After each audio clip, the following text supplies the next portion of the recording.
Eu preciso confessar uma coisa. Por mais que eu esteja na aviação há anos, como piloto, controladora de tráfego aéreo e perita em inglês aeronáutico, eu ainda acho fascinante poder entrar em um objeto metálico pesando toneladas, em poucos minutos ou horas, estar em uma outra cidade, um outro país, até um outro continente. E toda a estrutura que existe por trás disso e o tanto de gente envolvida para fazer a aviação acontecer. Você já parou para pensar nisso? Só nos Estados Unidos, acabei de ver aqui, são mais de 10 milhões de empregos gerados pela aviação. Desde o design de uma aeronave ou de um aeroporto, até o dia em que aquele pássaro de metal se aposenta, há milhares de profissionais pelo caminho. Eu quero te mostrar então, de forma até resumida, as profissões da aviação em inglês. Abre um pouquinho a sua cabeça para você entender que não é só piloto, só comissário que faz a aviação girar. Tem muito mais por aí. Vamos começar então com a função do piloto. Só que olha só, pilot é uma job function. O que é isso?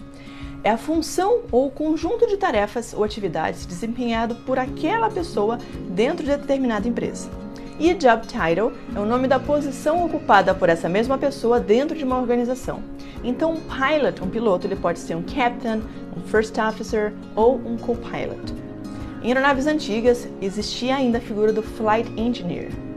Mesmo dentro da categoria de pilotos, eu posso dividi-los entre airline pilot, private pilot, commercial pilot ou então flight instructor. Falando agora da cabin crew. Então, quem está lá na frente, quem está controlando, voando a aeronave, a gente chama de flight crew. E quem voa na cabine com os passageiros, cabin crew.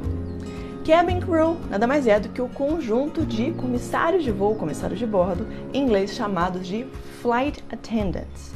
Existe um termo antigo chamado steward para homem, stewardess para mulher, mas esse termo está em desuso.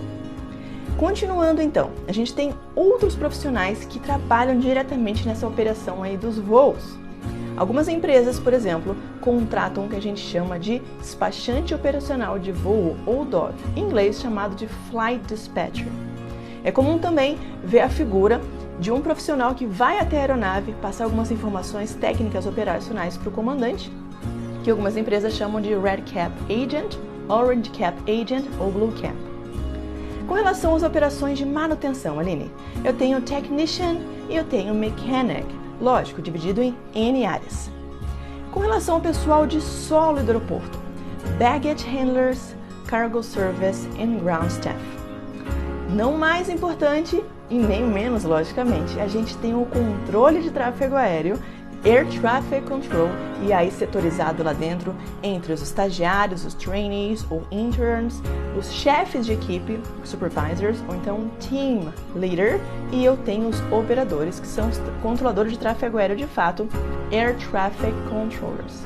Lógico, tem muito mais coisa para fazer a aviação girar. Eu resumi aqui um conjunto super importante para fazer a aeronave do chão até ao savô. Always a pleasure to have you here. See you!